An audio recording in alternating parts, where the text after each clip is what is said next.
उपाध्यक्ष जी, सरकारी क्षेत्र का स्थान महत्वपूर्ण होने के कारण जनता द्वारा उसके कार्य संपादन का सामान्य रूप से और उसके औद्योगिक संबंधों का विशेष रूप से निरंतर निरीक्षण किया जाना स्वाभाविक ही है।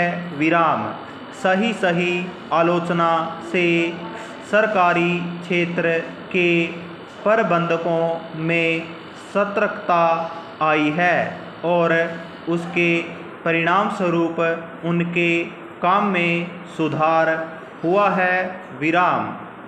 उसके साथ ही साथ श्रमिकों और मालिकों के संबंध भी और अच्छे हुए हैं।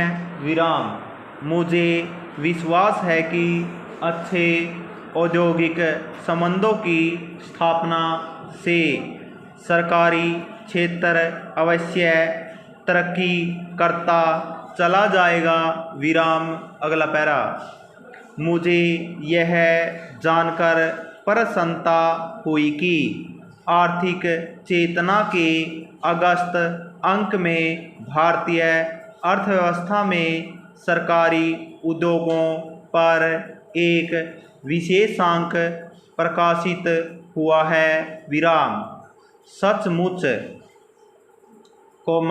इस देश में हिंदी आर्थिक पत्रकारिता का गहरा अभाव है और इस दृष्टि से आर्थिक चेतना हिंदी आर्थिक पत्रकारिता में एक नया योगदान है।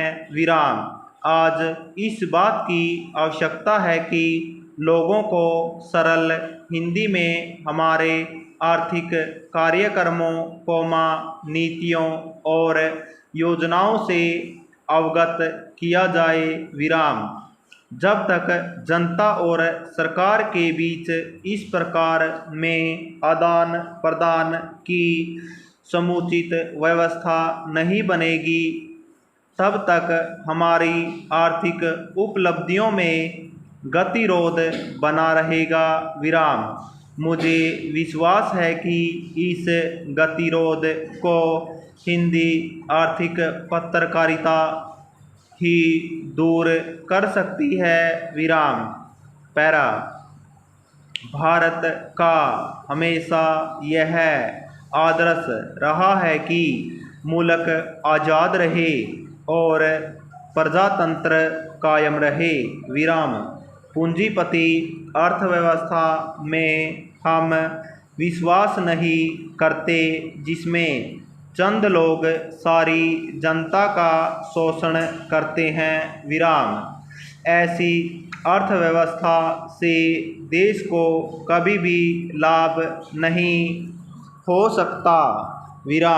कई देशों में, विशेषकर अमेरिका, जर्मनी तथा कुछ हद तक ब्रिटेन में पूंजीवाद सफल रहा है। प्रत्येक देश की परिस्थिति भिन्न होती है। हमारे जैसे गरीब देश में पूंजीवाद निरर्थक, निसफल तथा उपयोगिताहीन है। ऐसे देश में जहाँ पिछड़ापन गहरा पहुँच चुका हो, जहाँ बेरोजगारी हो, जहाँ अनपढ़ता हो, जहाँ करोड़ों बच्चों को शिक्षा उपलब्ध न हो, जहाँ सबको चिकित्सा सुविधाएं उपलब्ध न हो, वहाँ श्रेयकर यह होगा कि समाज का संचालन ज़्यादा से ज़्यादा शासन के पास ही रहना चाहिए। इन्हीं कारणों से भारतीय संविधान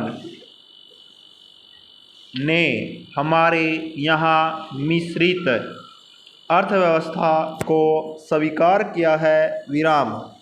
मिश्रित अर्थव्यवस्था की यह विशेषता है कि इसमें निजी तथा सार्वजनिक क्षेत्र का संतुलित विकास होता रहता है। विराम।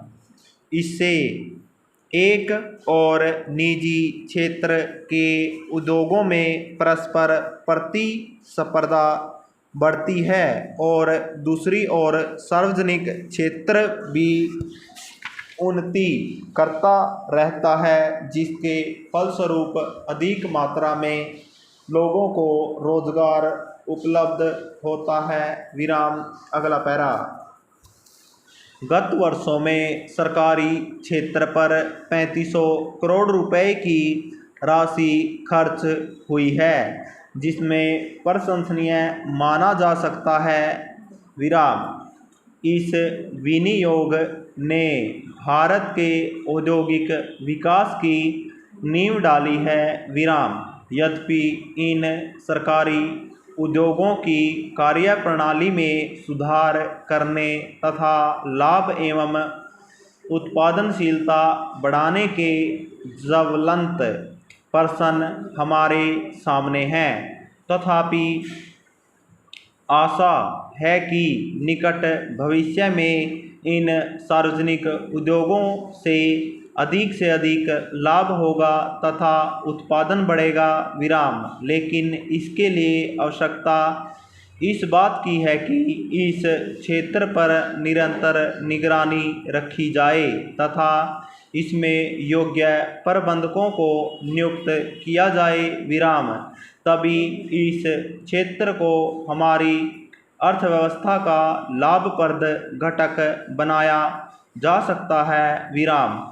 आशा है कि आर्थिक चेतना का यह विशेषांक सार्वजनिक एवं निजी क्षेत्र के विकास के प्रश्न पर महत्वपूर्ण सामग्री प्रस्तुत कर सकेगा।